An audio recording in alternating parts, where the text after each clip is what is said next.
Baik, di sini saya akan menjelaskan tentang hukum internasional. Sebelumnya, saya akan memperkenalkan diri dulu. Nama saya Maria Lilia Kurniati. Saya mahasiswa Universitas Pamulang, semester 6, program studi Pendidikan Pancasila dan Kewarganegaraan. Baik, sebelum baik, di sini saya akan menjelaskan tentang hukum internasional. Nah, hukum internasional seperti apa? Hukum internasional adalah keseluruhan kaidah dan asas yang mengatur hubungan atau persoalan yang melintas batas negara antara negara dengan negara dan negara dengan subjek hukum lain yang bukan negara atau subjek hukum bukan negara satu sama lain. Nah, di sini saya akan menjelaskan tentang perbedaan dan persamaan. Nah, di sini ada dua. Yang pertama, hukum internasional publik berbeda dengan hukum perdata internasional. Hukum perdata internasional ialah keseluruhan kaidah dan asas hukum yang mengatur hubungan perdata yang melintas batas negara atau hukum yang mengatur hubungan hukum perdata antara para pelaku hukum yang masing-masing tunduk pada hukum perdata atau yang disebut dengan hukum nasional yang berlainan. Sedangkan hukum internasional adalah keseluruhan kaidah dan asas hukum yang mengatur hubungan atau persoalan yang melintas batas negara atau hubungan internasional yang bukan bersifat perdata. Nah, di sini saya akan menjelaskan lagi persamaannya.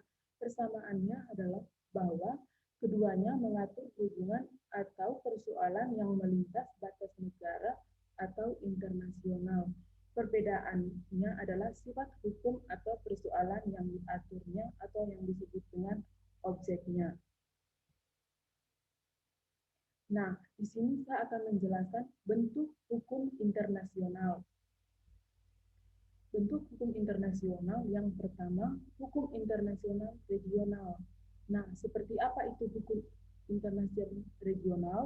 Hukum internasional yang berlaku atau terbatas daerah lingkungan berlakunya, seperti hukum internasional Amerika Latin, seperti landasan kontinental dan konsep perlindungan kekayaan hayati laut yang mula-mula tumbuh di benua Amerika sehingga menjadi hukum internasional umum. Yang kedua, hukum internasional khusus.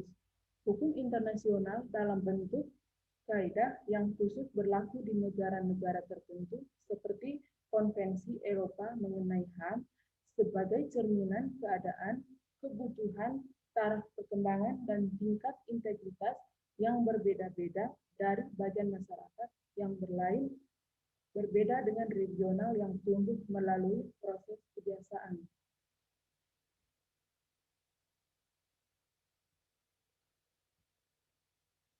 Nah, di sini saya akan menjelaskan lagi, hukum internasional merupakan keseluruhan kaidah dan asas yang mengatur hubungan atau persoalan yang melintas batas negara. Antara yang pertama, negara dengan negara. Contoh, negara Amerika dengan negara Eropa. Yang kedua, negara dengan subjek hukum lain, bukan negara atau subjek hukum bukan negara satu sama lain.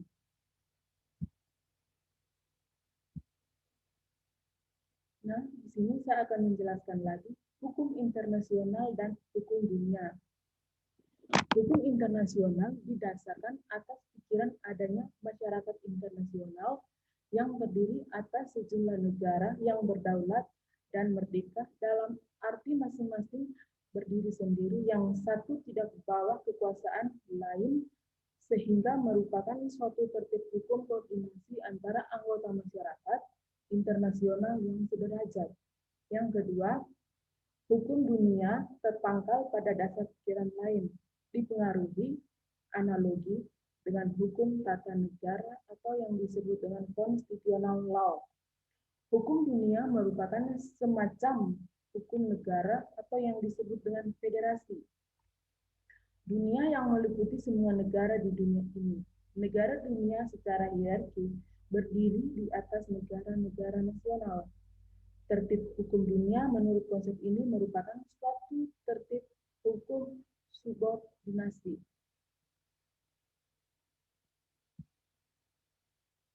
Nah, di sini saya akan menjelaskan lagi tentang masyarakat dan hukum internasional.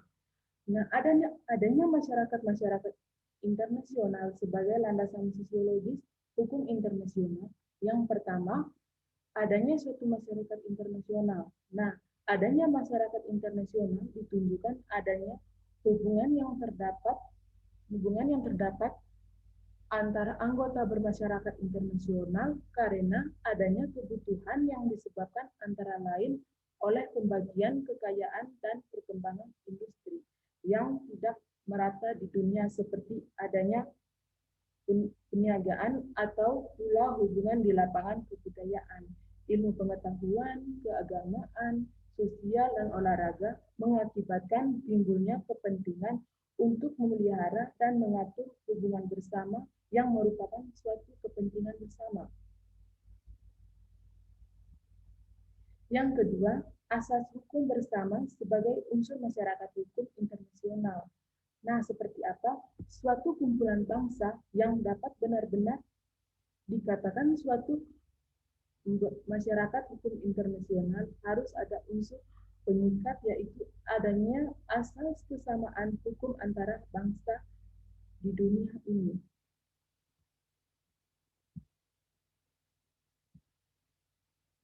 Nah, yang terakhir, sejarah dan perkembangannya. Nah, di sini saya akan menjelaskan tentang sejarah dan perkembangannya. Nah, hukum internasional modern sebagai suatu sistem hukum yang mengatur hubungan antara negara-negara lahir dengan kelahiran masyarakat internasional yang didasarkan atas negara-negara nasional. Sebagai titik saat lahirnya negara-negara nasional yang modern biasanya diambil saat ditandangi perjanjian perdamaian Versailles yang mengakhiri perang 30 tahun di Eropa.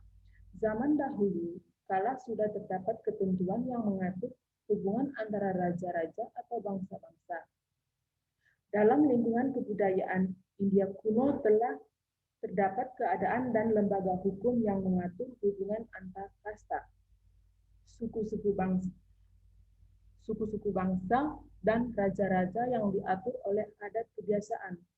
Menurut Monerze, adat kebiasaan yang mengatur hubungan antara raja-raja dinamakan desa dharma. Pujangga yang terkenal pada saat itu kutilnya atau cakwanya, penulis buku Arta Sastra Gumostra, salah satu karya abad di bidang hukum. Hukum internasional didasarkan atas pikiran adanya masyarakat internasional yang terdiri atas sejumlah negara yang berdaulat dan merdeka dalam arti masing-masing berdiri sendiri, yang satu tidak di bawah kekuasaan lain, sehingga merupakan suatu tertib hukum koordinasi antara anggota masyarakat internasional yang sederajat. Baik, sampai di sini penjelasan saya tentang